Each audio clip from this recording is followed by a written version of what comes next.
10,000 రూపాయల లోపల 5G mobiles కొనాలనుకుంటున్నారా? అయితే ఈ వీడియో మీకోసమే.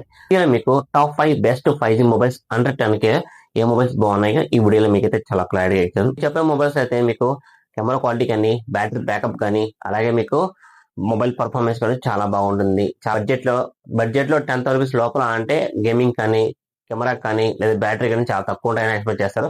ఇప్పుడు నేను చెప్పే ఈ 5 మొబైల్స్, ది టాప్ 5 మొబైల్స్ ఇవి ఎందుకు చూస్ చేసుకున్నానో లాస్ట్ లో అయితే ఎక్స్ప్లెయిన్ చేస్తాను. సో వీడియో స్టార్ట్ చేసే ముందు మీరు ఏ మొబైల్ యూజ్ చేస్తారో నాకు కామెంట్ రూపంలో తెలియండి. సో ఫ్రెండ్స్, మళ్ళీ చాలా మంది మన ఛానల్ అయితే సబ్స్క్రైబ్ చేయకుండా చూసేస్తున్నారు. సో మీ ఆదర అభిమానాలతో నేనైతే 2K సబ్స్క్రైబ్ రీచ్ అయిపోయాను. బట్ మన ఛానల్ ఇంకా మానిటైజేషన్ కాలేదండి. ఎందుకంటే మీరు మన ఛానల్ ని సబ్స్క్రైబ్ చేస్తున్నారు, బట్ మనం అప్లోడ్ చేసే వీడియోస్ మీకు ఇంట్రెస్ట్ లేక ఫుల్ వీడియో చూడడం లేదు. సో ఏదైనా మిస్టేక్స్ ఉంటే నేను కరెక్ట్ చేసుకుంటాను. మీరు చెప్తే నా కామెంట్ రూపంలో తెలియజేయండి, ఈ ప్రాబ్లం ఉందని చెప్పి నేను కరెక్ట్ చేసుకుంటా. నెక్స్ట్ వీడియోస్ మీకు డెఫినెట్లీగా సో ది బెస్ట్ ఆడియో కానీ వీడియో కానీ ఎఫెక్ట్ చేస్తాను. సో కెమెరా కూడా మార్చేసే క్వాలిటీ వచ్చేదాకా. సో ఫ్రెండ్స్, ఇప్పటికైనా మీరు మన ఛానల్ సబ్స్క్రైబ్ చేసుకుని మీ ఫ్రెండ్స్ అండ్ ఫ్యామిలీ మెంబర్స్ ఈ వీడియోస్ షేర్ చేయండి. సో అలాగే ఫస్ట్ వన్ తీసుకుంటే మీకు మోటో G35 ఇదైతే మీకు 6.7 inches full HD plus 120 refresh తో వస్తుంది. అలాగే మీకు 1000 నిట్స్ అప్లోడ్ తో వస్తుంది. అలాగే మీకు ఇది ఫ్రంట్ గ్లాస్ వచ్చి మీకు కార్ గ్లాస్ 3 ప్రొటెక్షన్ తో వస్తుంది. అలాగే బ్యాక్ వచ్చి మీకు వేదం కనిపిస్తూ వస్తుంది.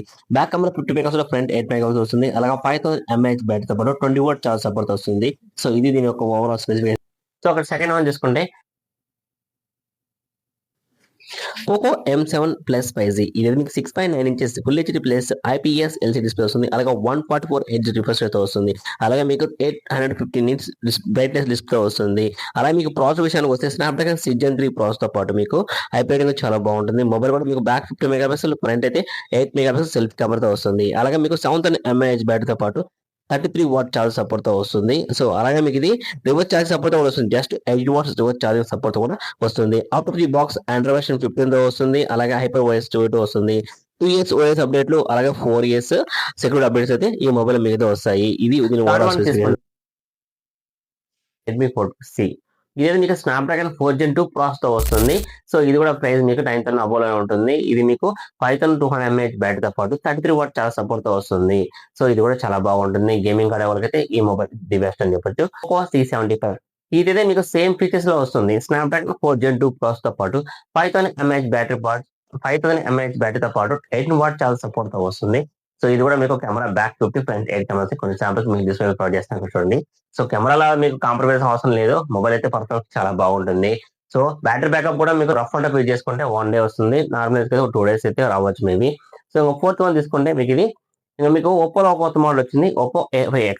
ఇది కూడా చాలా బాగుందండి. బట్ ప్రైస్ అనేది పెంచుకోవాల్సి వస్తుంది ఒక 11,500 దాకా. సో ఇది కూడా ది బెటర్ అని చెప్పొచ్చు. అలాగా కొన్ని మోడల్స్ అయితే నేను చూస్ చేసుకుని మీకు చెప్పాల్సి వచ్చింది. రియల్మీ C75 ఇది కూడా ది బెస్ట్ మొబైల్ బడ్జెట్ లో అయితే. ఇది కూడా మీకు స్నాప్డ్రాగన్ ప్రాసెస్ తో వస్తుంది కాబట్టి ఇది కూడా చాలా బాగుంటుంది. మీకు ఇప్పుడు చెప్పిన మొబైల్స్ అని మీకు స్నాప్డ్రాగన్ ప్రాసెస్ తో వస్తాయి. ఇది కూడా చాలా బాగుంటుంది. సో చూసాక ఫ్రెండ్స్, మీరు ఏ మొబైల్ చూస్ చేసుకుంటారో నాకు కామెంట్ రూపంలో తెలియజేయండి. అలాగే మీకు ఇలాంటి వీడియోస్, యూస్ఫుల్ వీడియోస్ కోసం మన ఛానల్ ఎప్పుడైనా సబ్స్క్రైబ్ చేసుకుని మీ ఫ్రెండ్స్ అండ్ ఫ్యామిలీ షేర్ చేయండి. Thanks for watching.